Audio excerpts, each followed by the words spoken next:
Hi, this is Usha. Welcome to Rathod Science classes and welcome back to Polity lecture series. Today in this lecture we are going to start next chapter, that is municipalities. So we are going to discuss this municipalities in two parts. So in this lecture we are going to discuss part 1 of municipalities. So as you all know, under this local self-government, we can see rural and as well as urban. So under rural we already studied about this Panchayat Raj institutions. If you are talking about urban local self-government bodies, that is nothing but this municipalities. So now let us try to talk about origin of these municipalities. So how these municipalities got originated. So this origin will be important from your mains point of view. Actually, regarding this origin, which is not sufficiently discussed in Lakshmikant. So please be focused regarding this origin of these municipalities. So as you all know that, so earlier during, first we need to talk about again Article 40. So if you are talking about Article 40 of Indian Constitution, which mainly talking about organizing and as well as empowering panchayats. It is mainly talking about organizing and empowering of panchayats. So this Article 40 is talking about panchayats. But why it is only talking about panchayats? Because during 1950s majority of population they used to live in villages. But what happened later on, here people they started migrating from rural areas to urban areas. So what happened now? Gradually movement of people from rural areas to urban areas we can see. So because of this, now here we can see gradually transformation of cities and as well as towns that came into existence. First of all, here villages they have transitioned into small towns. So some towns they became into larger towns, and larger towns they transformed into huge cities. So now these huge cities, now towns, they need to be also included in under this local self-government, right? So because of this, we came up with this constitutional status. For this municipalities, that mainly done through 74th Constitutional Amendment Act of 1992. So we gave constitutional status for municipalities. So if we are talking about origin of this municipalities, origin of this 74th Constitutional Amendment Act, we need to talk about this Article 40. So this Article 40 of Indian Constitution, which mainly comes under directive principles of state policy, which mainly says that we need to organize and we need to empower panchayats. So during this 1950s during this time of 1950s, majority of population they used to live in these villages, and gradually we can see transformation that happened, and that led to emergence of towns. Towns they transitioned into larger towns, and larger towns they transitioned into greater cities, etc. So now these areas they also be included under this local self-government. So we gave constitutional status for these municipalities through this 74th Constitutional Amendment Act of 1992, right? And now let us try to talk about what is the structure. What is the structure? To understand this structure, again we need to go back. So if we are talking about levels of government in India, we are having three tier. So at a local level, that is we are having local self-governing bodies, for example panchayats and municipalities. And at the state level we have state government, and at union level we are having this union government or central government. So we are having three-tier structure of government. So at union level or at national level we are having central government, and at the state level we are having state government, and at the local level we are having this local self-governing bodies like panchayats in rural areas and municipalities in urban areas, right? And if you are talking about again this local self-governing bodies, if you are talking about panchayats, again there are three-tier structure. So we are having panchayats, village panchayats, at lower level, and we are having panchayat samitis at intermediate level, and at block district level we are having Jilla Parishads. So if you are talking about this municipalities, again there are also three-tier structure. So we are having Nagar Panchayats, we are having Nagar Panchayat. Second one is we are having municipal councils, and at the top we are having municipal corporations. So what is the difference here? So Nagar Panchayats mainly for transition areas. That means, for example, here we have village, okay, and here we have urban area or city. So between this, then we have this transition area. So for this transition area to administration, we are having this Nagar Panchayats. The next one here is municipal councils. Municipal council, it is for small urban areas. So for small urban areas, we are having this municipal councils. And if you're talking about this municipal corporation, so they are very much required. They are established mainly for administration of larger cities. So this is about a structure of this municipalities. Okay, I hope it is clear. And now let us try to see further more details regarding what is this 74th Constitutional Amendment Act of 1992. So actually this act which gave constitutional status for municipalities, right, and it came into force in year 1993. So actually this amendment act was passed in 1992, but it came into force in 1993. So under this act, it mainly says that State Election Commission, which is having power mainly to conduct elections, okay, State Election Commission is having power to conduct elections for these municipalities. And also it is talking about State Finance Commission, which is mainly responsible for allocation and distribution of funds to these municipalities. And it is also talking that 1/3 reservation should be given for women in these municipalities. And it also fixes a tenure. Tenure, it is 5 years, right? So if you see here, this act which is mainly saying that the State Election Commission, which is having power to conduct elections, and State Financial Commission, which is having the power for allocation and as well as for distribution of funds. So why here state, which is mainly involving?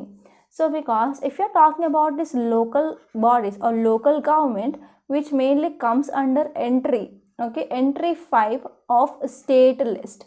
So if you're talking about state list, where we have studied this, so if you see about this Schedule 7 of Indian Constitution, so under this Schedule 7, we already discussed about 3 lists, right? We are having a state list, we are having union list, and as well as concurrent list. So in this concurrent list, both the state government and as well as union government have power mainly to make laws.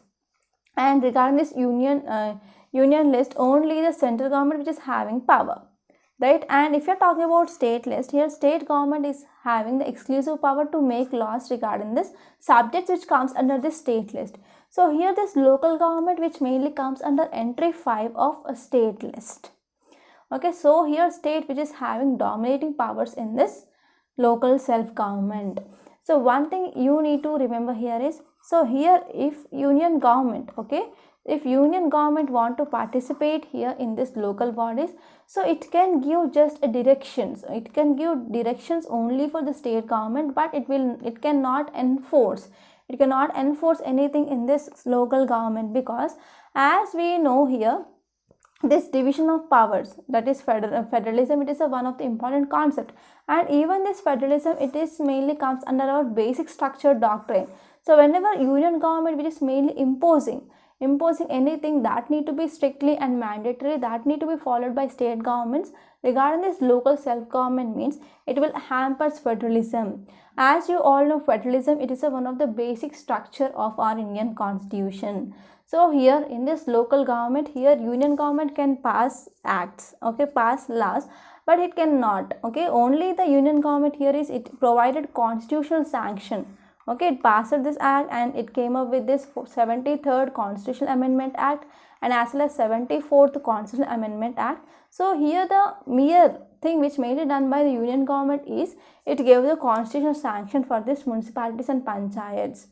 Okay, so the thing which anything want to come up with union government, it can give directions from state government. Okay, so this is about some important introduction. And if you are talking about composition, so if you are talking about composition of this, so here these will be divided into territorial constituencies. So urban area is divided into territorial constituencies and each constituency is called as a ward. So who will be the head of the ward? That is councillor. Councillor will be the head of the ward. And here if you are talking about composition, they will be mostly directly elected members are seen in this. Okay, so one important thing you need to remember here is, so state legislature or state government which having dominating powers, right? So here whenever state government make any laws, or whenever state government can appoint any person who is having practical knowledge or experience in this municipal governance means, so here state government can also nominate those persons. So those persons may be MLAs, member of legislative assembly, or member of legislative council, and even members of Lok Sabha and as well as Rajya Sabha. Okay, so this is about composition. And now let us talk about functions. So if you are focusing on functions, we can divide the functions into two types, that is deliberate functions, and next one here is executive functions. So what is the difference between these deliberate functions and executive functions? So if you are talking about deliberate function, it means decide or to discuss any policy regarding things. Okay, so it is like merely how legislature works. Okay, so it is mainly like legislature. So these deliberate functions are mainly done by councillors, and who will going to implement those policies? That will be executive, right? So executive mainly contains municipal officers or municipal commissioners, so they will mainly implement those policies. So if you're talking about functions, we can divide it into obligatory functions and as well as discretionary functions. So obligatory functions means they need to be compulsory or mandatory, that need to be done by municipalities. They must do that. So if there is money or funds which is present or not, they need to do those. So those functions mainly include proper water supply in urban areas, and as well as roads, and even street lighting and drainage facilities, sewage, and as well as garbage. So whenever they are not doing this mandatory functions means, for example, let us take an example here. So I can give you example like if the sewage facilities are not properly organized in cities, means what happen whenever we can see garbage thrown which is here and there, means what happen here, that will lead to increasing of spread of diseases also. So it is one of important mandatory function of this municipality to collect that garbage. And next one is even spraying of pesticides also, it is a mandatory here. So for example, spraying of mosquito repellent, and as well as spraying of pesticide if there is any spreading of epidemic or pandemic. Now due to this COVID-19 pandemic, here it is a responsibility of municipality mainly to spray insecticides or pesticides, okay, or sanitize the areas. And next one is discretionary functions, means if they are having funds, they can go for this. Okay, so they include setting up of orphanages, setting up of night shelters, and as well as doing some public functions like grounds, etc. Okay, so these are some important things that you need to remember, and this is the overview of this chapter, and I hope you understand this, right? And now let us try to talk about what is given in Lakshmikant. So now let us try to see each and every statement which is given in Lakshmikant. Okay, then you can understand very, very detailedly. So if you are talking about this term urban local government in India signifies governance which is happening in urban area. So urban local government mainly signifies this governance of an urban area. Okay, and here people mainly elected representatives. But here if you are talking about panchayats, we are having gram sabhas at root level. Okay, so this gram sabhas mainly contains the people who are voters, okay, voters of that area mainly comes under this gram sabha. But here we do not have this type of gram sabhas in municipalities. So it is one important difference that you need to note. And next one is there are about 8 types of urban local governments in India. So in part 2, we are going to discuss about those. So first one is municipal corporation, second one is municipality, third one is notified area committee, next one is town area committee, cantonment board, township, port trust, and special purpose agency. So the system of urban government was constitutionalized mainly through 74th Constitutional Amendment Act of 1992, and it came into force in 1993. And if you're talking about a central level, at central level, the subject of this urban local government mainly dealt by 3 ministries. So this part will be important for your prelims.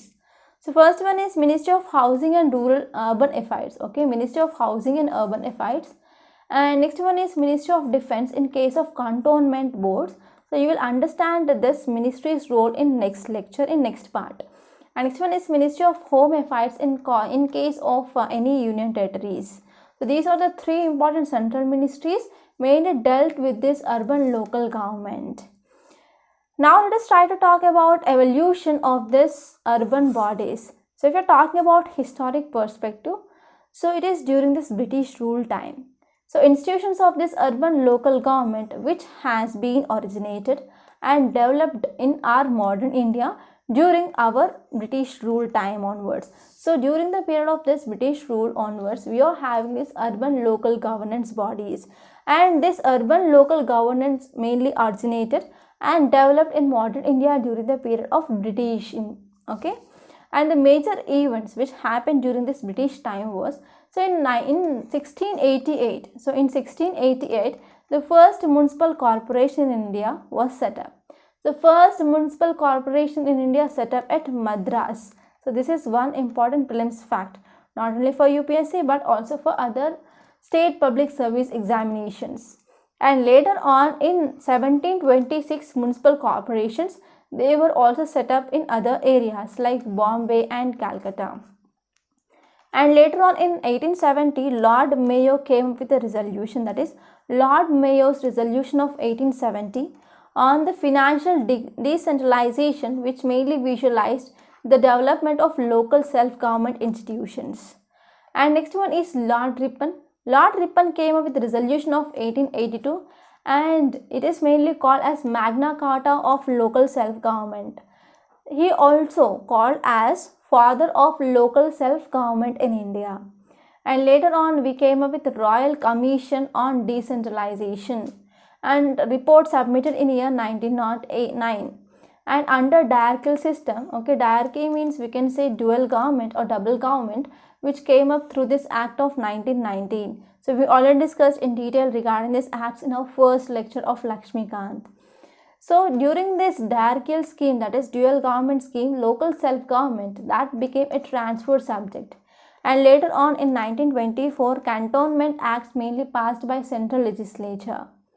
So what happened through this Government of India Act of 1935, local self-government was declared as a provincial subject.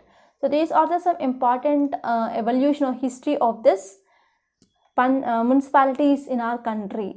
Okay, so now let us try to see about specialities of this 74th Amendment Act of 1992.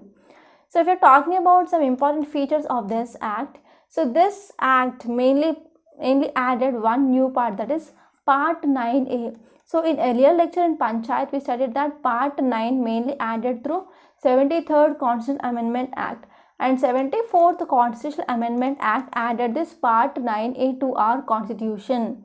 So this part mainly deals with the municipalities, and this mainly contains articles from 243P to 243ZZ. So you have to remember these articles for sure. And in addition, this act also added new 12th schedule. Okay, so it added Part 9A, and also it includes articles 243P to 243ZZ, and it also added new 12th schedule to our Constitution. And this schedule mainly contains 18 functional items, and these items mainly discussed in this article 243W. And one important aim of this act, it is like revitalizing and strengthening of urban local governments so that they function efficiently as units of local self-government. So this aim also very important whenever you are writing mains question. So the important aim of this municipalities, it is to revitalize and to strengthen urban governments, and we need to make them function effectively as units of local self-government, especially in urban areas. And now let us try to talk about salient features. So as we all know, if you are talking about structure of these municipalities, we are having again 3 tier level here. So we are having Nagar Panchayats, municipal councils and as well as municipal corporations. So we are having three type of municipalities. So they include Nagar Panchayats, municipal council and as well as municipal corporation. So for example, this Nagar Panchayats, it is for administration in transitional area.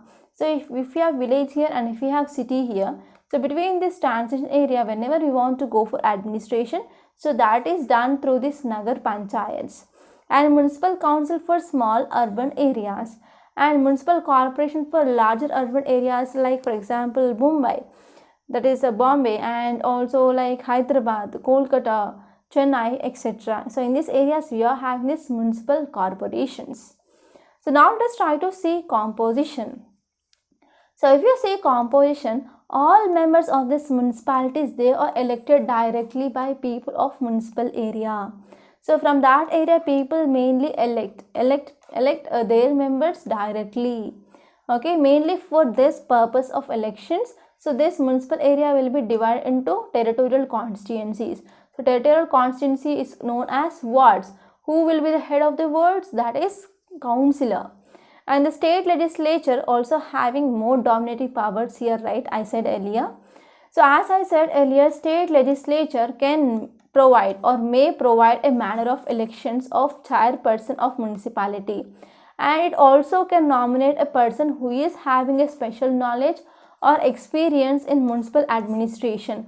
So whenever any person who is nominated by state legislature, that person do not have any right to vote in the meetings of municipality. So this is a notable point here. And here the persons can be nominated, they may be either members of Lok Sabha or members of Rajya Sabha, state legislative council, etc. and state legislative assembly also. Now let us try to talk about reservation of seats. So this act mainly provides for reservation of seats for scheduled castes as well as scheduled tribes here, and their reservation which is according to the proportion of their population. And this act also says that there is a reservation, there should be reservation for women, and reservation should not be less than 1/3 of reservation. And next one is the state legislature may provide a manner of reservation of offices of chairmen in these municipalities for scheduled castes, scheduled tribes and as well as women. So this is about reservation in municipalities.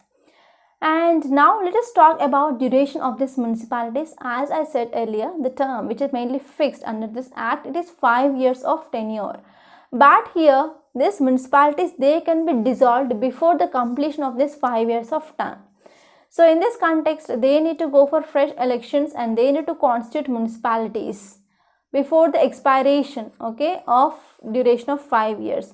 So in case of dissolution which is happening just before expiry of 6 periods of time, okay, from the date of dissolution. So in these two cases, they need to go for constitution of new municipalities. And if you're talking about role of State Election Commission, so what is the role? Role here is this State Election Commission will plays an important role in superintendent and as well as direction and control of preparation of electoral rolls. Okay, so here State Election Commission need to prepare electoral rolls and it need to conduct elections to municipalities. And if you're talking about powers of State Election Commission regarding these municipalities are, first one is it need to plan for economic development and social justice in this area. And next one is here State Election Commission also need to implement schemes for economic development and social justice in this area. And next one is if you're talking about finances. So under this finances, we need to talk about State Finance Commission.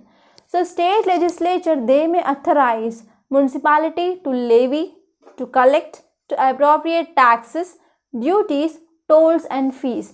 So we are going to talk about this revenue of this municipality in our part 2. Don't worry about that. So here if you're talking about finances, here state legislature may authorize a municipality to levy, to collect and to appropriate taxes, duties, tolls and fees. And even state legislature may assign municipality mainly to also have some grant in aid to municipalities from Consolidated Fund of State, that is CFS, but not CFI. So this is the difference and you need to make a note. And even here, municipalities also can assign taxes, duties and tolls, fee mainly levied and collected by state government also. So it is mainly also talking about to provide for constitution of funds for crediting all monies of the municipalities. And now let us try to talk about Finance Commission. So Finance Commission shall also, for every 5 years, they will review the financial positions of these municipalities. So based on that review here, they will give some recommendations to governor. Okay, they may talk about distribution of funds between states and municipalities, and regarding the net proceeds of taxes, duties, tolls, fees, etc. And they will also determine the taxes, duties, tolls and fees that may be assigned to municipalities. And this one is the grant in aid to municipalities from Consolidated Fund of a State. And even they will also recommend some measures that need to be taken to improve financial position of the municipalities. And if any other matter which is mainly referred by governor of that state, then that matter will also be referred to this Finance Commission. And now let us try to talk about some exempted areas under this municipalities. So this act will not be applicable for scheduled areas and as well as tribal areas in the state. And also it will be not applicable for Darjeeling Gorkha Hill Council of West Bengal. And even whenever these are not applicable, so in these areas it is not applicable, now the power which is given to Parliament. So Parliament, if it is coming up with any law to implement or to extend this provisions of this 74th Constitutional Amendment Act means, so it can be extendable to these areas also. So power which is vested with Parliament.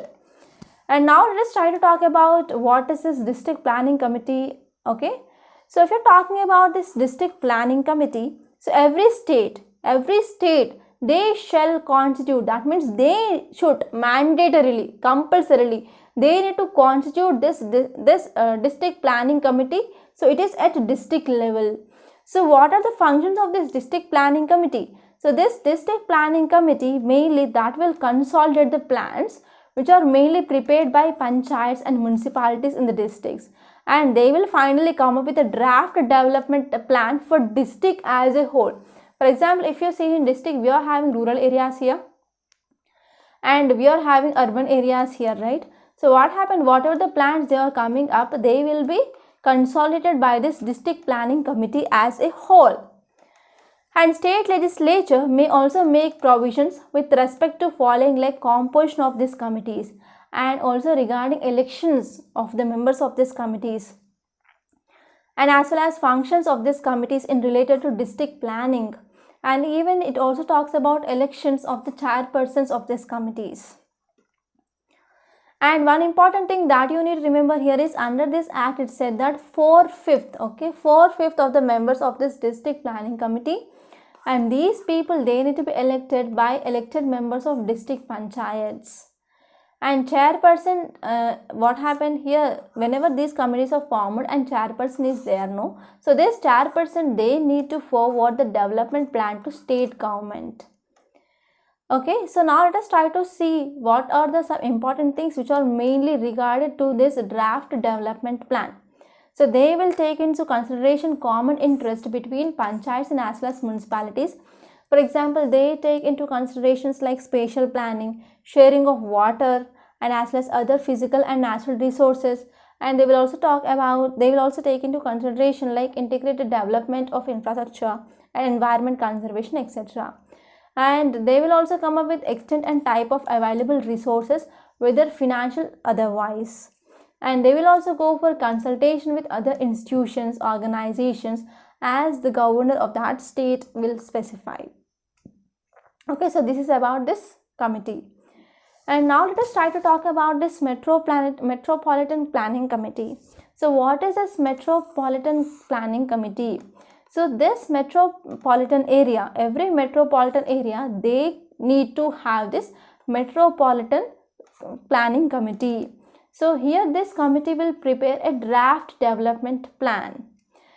So here in this context, state legislature can make provisions with respect to composition of these committees and manner of election similar that of district planning committee, and also they will talk about even representation in such committees of central government, state government and other organizations, and they will also talk about functions of such committees in relation to planning and coordination of metropolitan areas, and they will also talk about manner of election of chairpersons.